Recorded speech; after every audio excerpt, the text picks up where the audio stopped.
مسیح یسوع میں آج آپ سب کو سلام۔ آج کرسچن ٹاکس پر خدا کا کلام شیئر کرنے کے لیے ہمارے ساتھ پاسٹر احسان دانش موجود ہیں اور ہم خدا کا شکر کرتے ہیں۔ اور آج ہم سر سے شیئر کریں گے کہ کلیسیا کیا ہے اور ایک مقامی کلیسیا اور عالمگیر کلیسیا میں کیا فرق ہے۔ Sir again welcome to Christian talks. جی بہت شکریہ بھائی وکرم، آپ نے مجھے پھر سے ایک دفعہ موقع دیا کہ میں کرسچن ٹاکس پر آؤں، اور میں خداوند کا دل سے شکریہ ادا کرتا ہوں اس پلیٹ فارم کے لیے، کیونکہ اس پلیٹ فارم کے وسیلہ سے خداوند یسوع مسیح ناصری کا نام جو ہے وہ عزت اور جلال پا رہا ہے۔ اور سر آپ کیسے ہیں؟ آپ کا ویک کیسا گزرا؟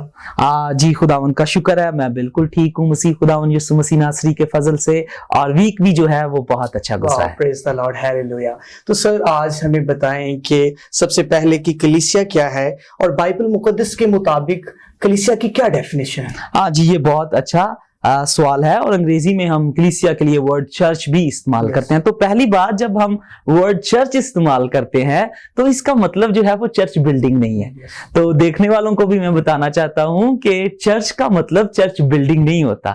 چرچ بلڈنگ میں اور چرچ میں یا کلیسیا میں فرق ہے، کیونکہ کلیسیا جو ہے یہ لوگ ہیں۔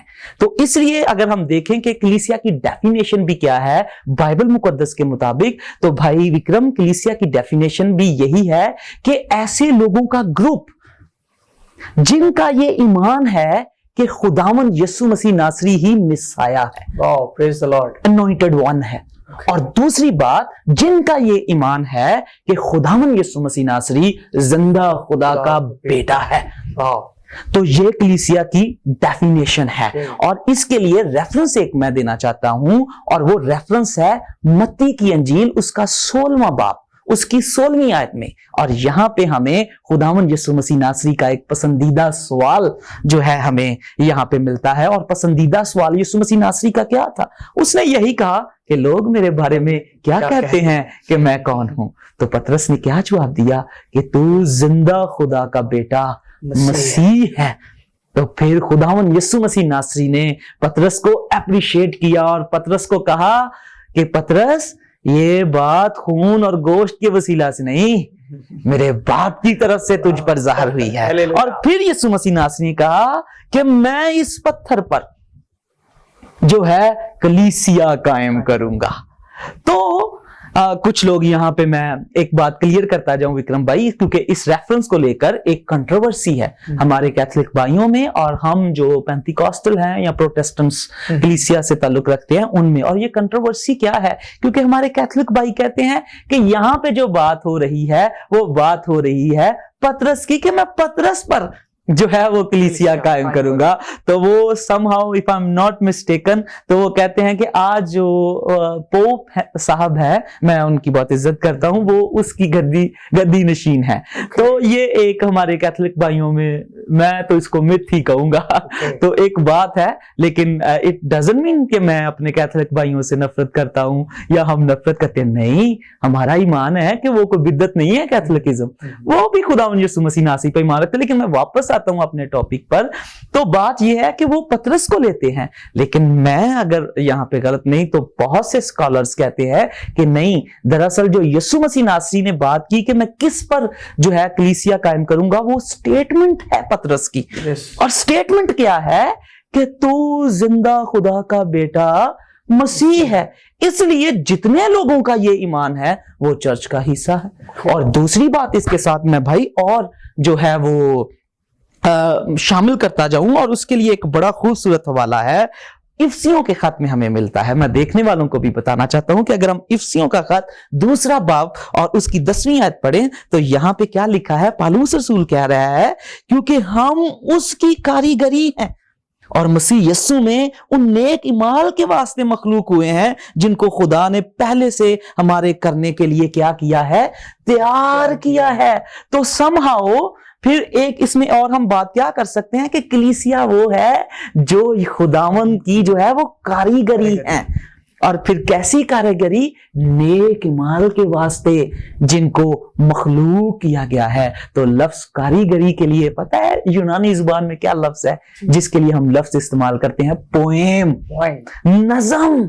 تو میں انکرج کرنا چاہتا ہوں دیکھنے والوں کو کہ جو کلیسیا ہے وہ خداوند خدا کی کیا ہے؟ نظم ہے. اور نظم کوئی کیسے لکھتا ہے؟ خوبصورتی نظم آتی ہے اندر سے فیلنگ کے ساتھ. تو somehow ہم خداوند کی فیلنگز بھی ہیں, ہم خداوند کی نظم ہے جس کو اس نے خود بنایا ہے. جی بھائی. تو سر بتائیں کہ مقامی کلیسیا اور عالمگیر کلیسیا میں کیا فرق ہے, ہم اس کو کس طرح ڈیفائن کر سکتے ہیں؟ جی ڈیفینیٹلی, جیسے میں نے پہلے ایک بات کہی کہ اس میں کوئی مخصوص لوگ نہیں ہیں, جتنے بھی لوگ جن کا ایمان ہے کہ who is Jesus Christ, اور جو وہ کہتے ہیں کہ وہ خدا ان کا مسیح ہے, اور جنہوں نے نئی پیدائش کا تجربہ حاصل کیا, جو مخلوق ہوئے ہیں خداوند میں, وہ چاہے جہاں کہیں بھی دنیا میں ہیں. تو اس کے لیے ہم کہتے ہیں کہ یہ ایک یونیورسل چرچ ہے, کیونکہ وہ جہاں کہیں بھی دنیا میں ہیں وہ کیا ہے؟ کلیسیا ہے, عالمگیر کلیسیا اس کو کہتے ہیں, چاہے وہ جس کہیں دنیا کے کونے میں کیوں نہیں. اور جو مقامی کلیسیا ہے, جیسے ہم یہاں پہ پاکستان میں رہ رہے ہیں, تو پاکستان میں بھی رہتے ہوئے, پاکستان چھوٹا نہیں ہے, کافی بڑا ہے, تو پاکستان میں بھی بہت لوگ جو ہیں جن کا ایمان یہ ہے وہ چرچ ہیں. لیکن مقامی کلیسیا سے مراد یہ ہے جہاں پہ, اب میں یہاں پہ بات کرتا ہوں کہ جو ایک ہمارے پاس بلڈنگ ہوتی ہے, جو لوگ اس بلڈنگ میں جاتے ہیں, وہاں پہ ایک پاسٹر کی سربراہی میں ہم جو ہے عبادت کرتے ہیں, تو ہم اس کو ایک لحاظ سے کہہ سکتے ہیں کہ یہ لوکل چرچ ہے, یا مقامی کلیسیا. جی بھائی. اوکے, سر بتائیں, ایک یہ بہت اہم کویسچن جو ہمارا اب ہے کہ کیا کوئی شخص کلیسیائی ممبرشپ کے بغیر ایک چرچ کا حصہ ہو سکتا ہے یا نہیں ہو سکتا؟ یہ آپ نے لوگ بہت پوچھتے ہیں کہ اگر آپ نے اس چرچ کی ممبرشپ نہیں لی تو آپ اس چرچ کے جو ہے وہ رکن نہیں ہیں, اور نہ ہی آپ کا جو ہے وہ نکاح جو ہے وہ پڑھا جائے گا. مطلب بہت سے کویسچنز پہ کیے جاتے ہیں. تو آپ کیا سمجھتے ہیں کہ اگر ایک ممبرشپ نہیں ہے تو کیا ہم اس چرچ کے رکن ہیں یا نہیں؟ آپ نے بڑا اچھا سوال پوچھا, اور شاید جتنے لوگ آج دیکھ رہے ہیں کرسچن ٹاکس کو, ان کے ذہن میں بھی یہ کویسچن ہو کہ کیا کوئی شخص جو ہے وہ چرچ جائے بغیر جو ہے وہ کلیسیا کا حصہ ہو سکتا ہے یا نہیں. تو پہلے نمبر پہ, جیسے آپ نے سوال میں بھی کہا کہ یہ کچھ تو انتظامی باتیں ہیں جو ہر چرچ کا ایک اپنا انتظام ہے.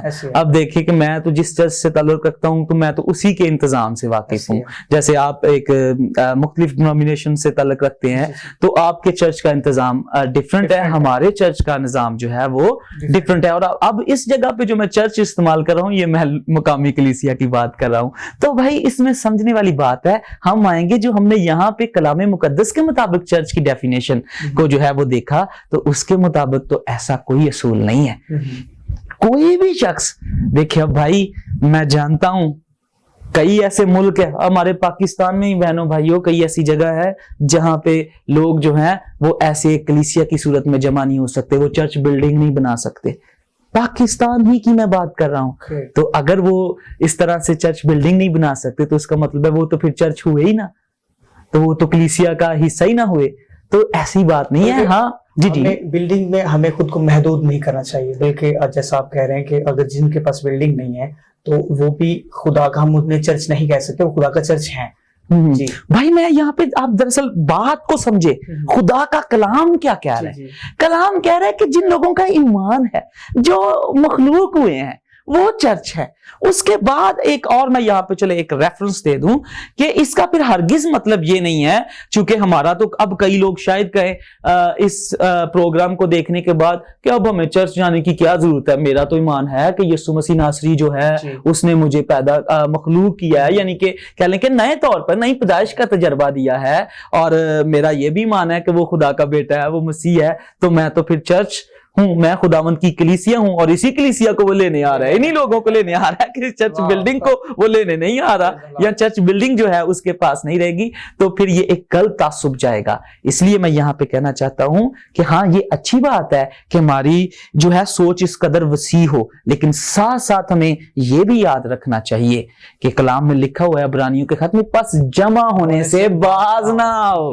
ہم نے بھائیو, میں پنجابی چ کہاں گا بھائیو تے بہنوں, یہ مطلب ہے نہیں چرچ جانا چھڑ دیے نہیں, ہم نے چرچ بھی جانا ہے, ہم نے جمع ہونے سے باز بھی نہیں آنا ہے. جی بھائی, جیسے کہ ہم دیکھیں کہ ابتدائی کلیسیا جب شاگرد اکٹھا ہوا کرتے تھے, روٹی توڑتے تھے, رفاقت رکھتے تھے, اور خدا کی تعلیم کو سیکھتے تھے, تو اسی طرح آپ نے بتایا کہ خدا ہمیں سکھاتا ہے کہ ہمیں جمع ہونے سے باز نہیں آنا چاہیے. جی بالکل. سر یہاں پہ میرا ایک چھوٹا سا کویسچن ہے کہ چرچ بلڈنگ اور جو شخص چرچ نہیں جاتا اور وہ سوچتا ہے کہ میں چرچ نہ بھی جاؤں تو میں خود خدا کا ایک مقدس ہوں، میں گھر بھی کر لوں پرے، تو اس کے لیے چرچ کی امپورٹنس کو آپ کس طرح ڈیفائن کریں گے؟ اس کو کس طرح ہم بتائیں کہ چرچ کتنا امپورٹنٹ ہے ایک شخص کے لیے؟ جی یہ بڑا اچھا، اور آج کل یہ تو چونکہ ہم پاکستان میں رہ رہے ہیں تو میں بات کرنا چاہتا ہوں، بہت سے لوگ ٹی وی گھر میں لگاتے ہیں اور ہمارے پاس چینل موجود ہیں اور وہ کہتے ہیں کہ جی ہم نے تو گھر میں ہی عبادت کر لی ہے ٹی وی لگا۔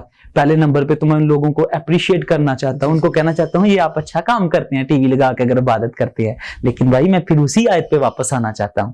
عبرانیوں کے خط میں لکھا ہے کہ پس جمع ہونے سے باز نہ ہو، نہیں، ہم نے رفاقت بھی رکھنی ہے، اور رفاقت کیسے رکھ سکتے ہیں؟ دوسرے لوگ جب آئیں گے۔ اسی لیے کلام مقدس میں جب کرنتھیوں کا خط ہم پڑھتے ہیں تو 2 دفعہ ذکر آیا کہ تم خدا کا مقدس ہو، ایک دفعہ انڈیویجولی کہ ہر شخص جو ہے وہ خود سے خداوند کا بدن ہے یا مقدس ہے، لیکن ایک دفعہ جس کو ہم کہتے ہیں اجتماعی طور پر مل کے، اس کو ہم کہتے ہیں کہ ہم انڈیویجولی نہیں بلکہ جو ہے بینگ اے کمیونٹی بھی خدا کا ایک چرچ ہے، سارے چرچ جو ہے۔ اور ابھی میں اس ٹاپک کی طرف نہیں ہم جانا چاہتے کہ خداوند کی کلیسیا کے لیے مختلف جو ہے وہ ٹائٹلز بائبل مقدس میں استعمال میں، جس میں ہم تم خدا کا بدن ہو، تم خدا کی دلہن ہو، تم خدا کا مقدس ہو، تو یہ مختلف جو ہے، یعنی کہ تم جو ہو وہ خداوند کی بھیڑیں ہو، تو مختلف ٹائٹلز بھی ہیں چرچ کے لیے، لیکن میں ابھی ان کی طرف نہیں جانا چاہتا ہوں۔ What is the purpose of church؟ یہ چرچ کے لیے کیا مقصد ہے، یہ بھی ہمیں جاننا بہت ضروری ہے۔ 2 باتیں ہیں بھائی،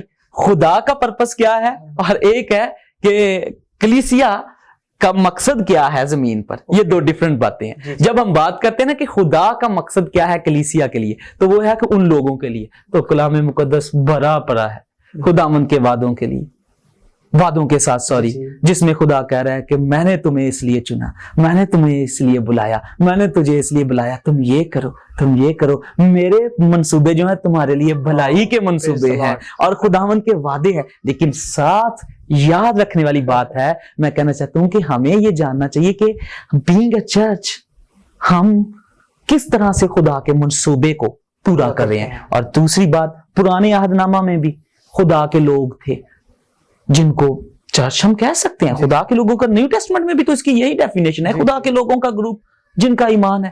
تو خدا کا کیا مقصد تھا ان کے لیے کہ تم میرے حضور سردار کہانوں کی کیا ہوگے؟ مملکت ہوگے۔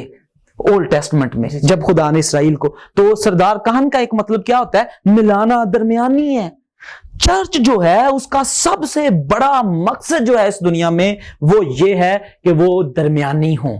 کس کے بیچ میں؟ خدا اور غیر قوموں کے بیچ میں، تاکہ ہم ایک لحاظ سے خدا کو ریپرزینٹ کریں لوگوں کے سامنے، دوسری جو قومیں ہیں ان کے سامنے۔ یہ ہمارا پرپس ہے کہ ہم نے خدا کو ریپرزینٹ کرنا ہے ان کے سامنے۔ اور دوسرا پھر یہ ہے کہ ہم نے جب دوسرے لوگ مصیبت میں ہیں تو ہم نے ان کو بھی۔ جی sir, what is the purpose of church؟ ہم اس کو کس طرح بیان کر سکتے ہیں؟ جی آپ نے یہ جو ہے وہ اچھا سوال پوچھا کہ خود جو کلیسیا ہے اس کا مقصد کیا ہے اس دنیا میں۔ تو 2 طرح سے ہے، ایک ہے کہ خدا کا مقصد کیا ہے کلیسیا کے لیے، اور ایک ہے کہ کیا پھر ہم اس مقصد کو پورا کر رہے ہیں، کیونکہ ہمارا اپنا کلیسیا کا کوئی مقصد نہیں ہے اس دنیا میں، وہ مقصد خدا نے ہمیں سونپا ہے۔ ہم جیسے ابھی میں افسیوں کے خط میں سے وکرم بھائی ایک بات، کس کے واسطے مخلوق ہوئے ہیں؟ نیک مال کے واسطے۔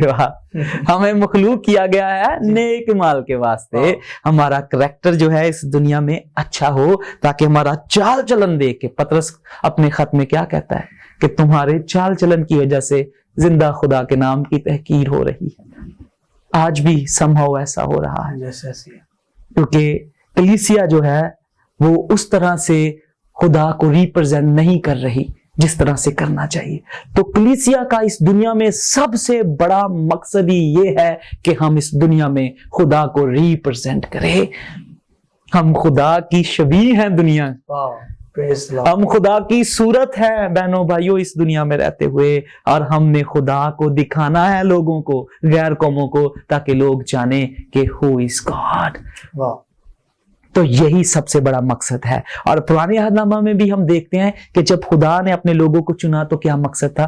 تم میرے حضور سردار کہانوں کی مملکت ہوگی۔ تو سردار کہن کیا ہوتے تھے؟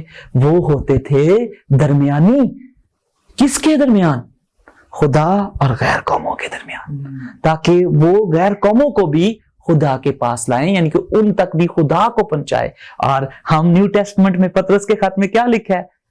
تم نہیں جانتے، تم کہنوں کی مملکت ہو، ایک لحاظ سے تم شاہی کہن، رائل فیملی ہے، پریسٹہڈ ہے ہم۔